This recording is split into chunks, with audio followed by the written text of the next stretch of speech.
How do you guys handle things when they're a big news item that's controversial? Like there was a lot of attention on Twitter during the election because of the Hunter Biden laptop story. The New York Post. Have that too. Yeah, so you guys censored that as well?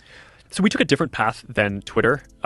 Basically the background here is the FBI, I think, basically came to us, some folks on our team, and was like, hey, just so you know, like you should be on high alert. We thought that there was a lot of Russian propaganda in the 2016 election. We have it on notice that basically there's about to be some kind of dump of that's similar to that. So just be vigilant. So our protocol is different from Twitter's. What Twitter did is they said you can't share this at all. We didn't do that. What we do is we have if something is reported to us as potentially misinformation, important misinformation, we also have this third-party fact-checking program because we don't want to be deciding what's true and false. And breaking. Facebook owner Mark Zuckerberg tackles the government and more. Now let's get to it.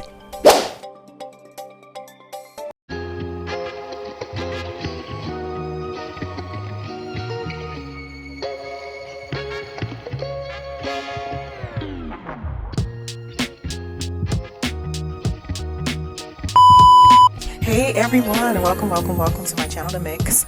Listen to this video, you guys. Yes, listen to it from beginning to end. Welcome again. Hope your week is getting off to a great start. Yesterday was the holiday. Today is Tuesday. So, hey, we're here. We're at it, you guys. So, but yeah, please listen to this video from beginning to end. I won't keep you guys long. Also, don't forget to like this video, share this video, and subscribe. It is free to like. It is free to share. It is free to subscribe. Thank you for your continued support, those domestically and internationally. Donation information, zelle and cash app in the description section of this post. $1, $2, $3. It doesn't matter to me, you guys. Your donations go toward content enhancement creation. As you can see, what this video is going to be about. Yes, you guys, this is Legal Tuesday. Yay! Getting the content out to you a little bit late. But it's very important, you guys. Let me say this again really quickly, to share this video and like this video. Help push your girl through the algorithm. Yes. Okay. So today is Legal Tuesday's edition. Remember, you guys, I do Legal Tuesdays the first, Tuesday of the month and the last Tuesday of the month. So yeah, today is Legal Tuesday. And as you can see, it's about Mark Zuckerberg. This has fallen under the radar, you guys. Trending last week because the letter was dropped. It looks like a response letter. I'm going to go ahead and head over to X, formerly known as Twitter. This is a legal related topic, so I just wanted to expand more on this. I noticed that things have died down, meaning that, in my opinion, it hasn't been talked about in the mainstream media. Now, you may have seen this letter and conversations floating around here and there through the mainstream media, but it hasn't been this 24-hour news cycle, if you get my point, if you get my drift. This is very important, you guys, and it brings me back to the TikTok ban, here in the United States, which don't let that fall under radar, you guys, because that's still in motion. That TikTok ban is still in motion. Just because you have access now, don't, especially if there's a new administration, well, there will be a new administration, how it's going to be with whomever's in office, their administration, whether it be if it's Trump, whether it be if it's the ongoing Jim Crow Joe and Top Cop Kamala, whatever, so, but yes, let me head on over to X and go over this letter really quickly and then come back with more of my commentary, reaction, and opinion. Okay, you guys, really quickly, I played that clip in the beginning and that's a past clip. That was a past interview, probably, don't quote me on this, from about 2 years ago, maybe in 2021 or 2022. Again, don't quote me on that. But Mark Zuckerberg, as you can see, did an interview with the podcaster Joe Rogan. And that's just a snippet of a clip, but it speaks to what I'm speaking about today regarding the letter over on X, you guys, formerly known as Twitter. So this was posted by Mark Zuckerberg, but here we go. I'm going to go ahead and dive into it.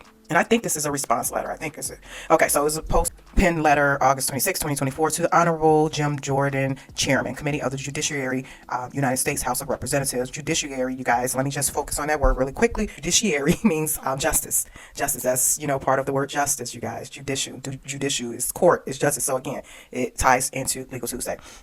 So basically, the letter, United States House of Representatives, Washington, D.C., et cetera, Chairman Jordan, I appreciate the committee's interest in content moderation on online platforms. And the reason why I say I think, you guys, and this is the Mix interjecting, I believe this is a response because how the first sentence is worded. I appreciate the committee's interest in content moderation on online platforms.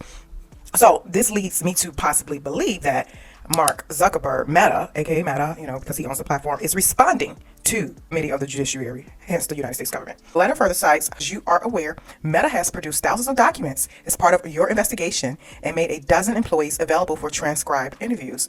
Further to our cooperation with your investigation, I welcome the opportunity to share what I've taken away from this process. In those 3 dots, I think that means something was removed or redacted, y'all, but let me continue. It further cites, there's a lot of talk right now around how the United States government interacts with companies like Meta, and I want to be clear about our position. Our platform for everyone, we're about we are about promoting speech and helping people connect in a safe and secure way.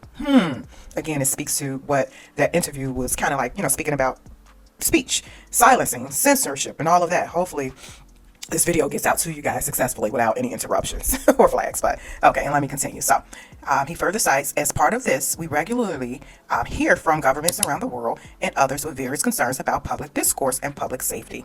Okay, and now this is the meat of it, you guys. This paragraph, the third paragraph. In 2021, senior officials from the Biden administration, including the White House, repeatedly, I'm putting emphasis on that, pressured, heavy on the pressure, guys, our teams for months to censor certain CV content, if you get my point, including humor and satire, and expressed a lot of frustration with our teams when we didn't agree. Satire, that is acceptable on social media platforms like Meta and also X. I think it's acceptable on as well. It's like the wording and humor and satire, like stuff, but in a joking manner, because it's entertainment, it's social media. Okay, so the letter further cites, ultimately, it was our decision whether or not to take content down. Wow.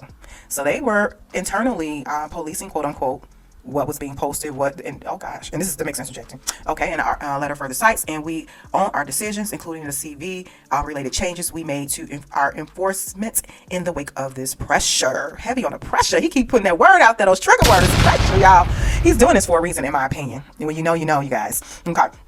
He further cited in the letter, I believe the government pressure, the word pressure again, repeatedly, how many times, Mark, are you going to use pressure, was wrong, and I regret that we were not more outspoken about it. So he basically saying that the government, and these are my words, not his, I'm paraphrasing, that the government pressured their platform to remove content. They felt that it was probably misinformation or not accurate information, or maybe because they just didn't agree. And I really think this one right here is why they were requesting, because people were not agreeing with the narrative about the CV, so, and all sides wasn't being told, from different medical professionals. Okay, so he further went on to say, I also think we made some choices that, with the benefit of hindsight and new information, we wouldn't make today.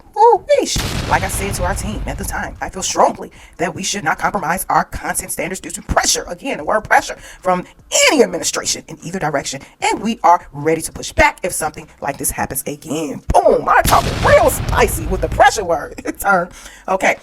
He further stated, in a separate situation, the FBI, and this is something different, so this is pointing to another topic regarding information being platformed on his Meta, Facebook, So he said the FBI warned us about a potential Russian disinformation operation about the Biden family and in the lead up to the 2020 election that fall, when we saw a New York Post story reporting on corruption allegations, including then Democrat presidential nominee Joe Biden's family. We sent that story to fact checkers for review and temporarily demoted it while waiting for a reply. So it speaks to that past interview that I just showed in the beginning, you guys. Okay, so he further cites in his letter, it's since been made clear that the reporting was not Russian disinformation, and in retrospect, we should not have demoted the story. We've changed our policies and processes to make sure this doesn't happen again. For instance, we no longer temporarily demote things in the United States while waiting for fact checkers. Okay.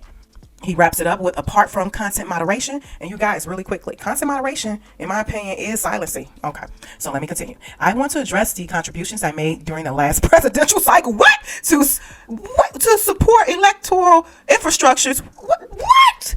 Mark, you out here dropping bands, dropping dollars on electoral infrastructure for the presidency? Last president? Wow. Y'all, I did not read this part. I promise you, especially the last part. Okay. The idea here was to make sure local election jurisdictions across the country have the resources they need to help people vote safely during a global pandemic. You know what I'm saying, y'all. I made these contributions through the Zuckerberg initiative. They were designed to be nonpartisan, spread across urban, rural, and suburban communities. Still, despite the analysis I've seen showing otherwise, I know that some people believe this work benefited one party over the other. My goal is to be neutral. Let me run that back. Mark Z said, my goal is to be neutral and not play a role one way or another, or to even appear to be playing a role. So I don't plan on making a similar contribution this cycle. Woo! Respectfully, Mark Zuckerberg. Boom, boom, boom. Okay, you guys. Wow. The last paragraph, it took me for a surprise. I promise you it did. I skimmed through the letter last week, but I did not read the last page. So what are your thoughts? Let me know in the comment section. Drops some comments in the chat. Keep it respectful and peaceful. Y'all, I'm telling you, just pay attention because this is a huge problem. Looks like, in my opinion, based off of this letter, I'm still coining it a response letter to the Judiciary Committee, the head of it, U.S. government. I think he's trying to get ahead of a story. Maybe it was a whistleblower because it just didn't look good or didn't look right with him donating, with him controlling the posting and the moderation aspect in the last election. That don't look right, y'all.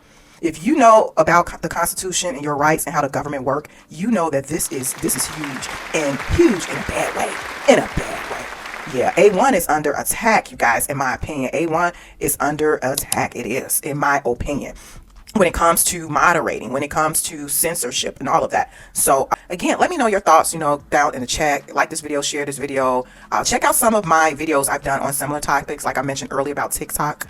In my opinion, there are authoritative type of elements in the air when it comes to a lot of this. Like a group of people, in my opinion, are trying to control and or have one way of thought and one way of life from a social, medical, legal, and financial perspective and more. In my opinion. I mean, common sense is common sense, y'all. So do your own research as always. I encourage that here in the mix. And hey, send me some links. Send something to my email if you want me to cover some things. I welcome that. Receipts in the chat. I welcome that. I welcome healthy dialogue. We can agree to disagree and keep it moving. I'm not rocking with any of this type of foolery. Mark Zuckerberg, a little too late, buddy. I mean, I'm glad you're speaking up now, but a little too late, in my opinion. Mentioned the word pressure, you guys, multiple times. Pressure, that's his scapegoat if this goes any further as far as escalation wise, if it's brought before a legal courtroom. So that's his scapegoat. Oh, I was pressured, I didn't know I was pressured, I was that pressure that oh my gosh, pressure bursts a pipe, as they say. So but yeah, do you all think Mark Zuckerberg was pressured? Do you? He said he ain't donating jack to nothing this year. So this is concerning, you guys. All jokes aside, it really is. And hopefully, I mean, sheesh, because the last election was pretty close. Let's just keep it real, it was. And to sit back and withhold certain perspectives, I would say, certain topics or information, that is a violation, in my opinion, of A1. It is. Things should not be monolithic. It should not be. You have a variety of medical professionals and also scientists, and they all have different viewpoints, in my opinion, when it comes to whatever studies they're doing. So let me know your thoughts, you guys, down in the chat. This is quite interesting and it's not looking good at all. So pay attention, you guys. Again, if you're going to participate in the voting process, go ahead, do you, boo. Do you. Do what's in the best interest of your household, your career, your finances, your taxes, whether it be property taxes, state taxes, local, all of that.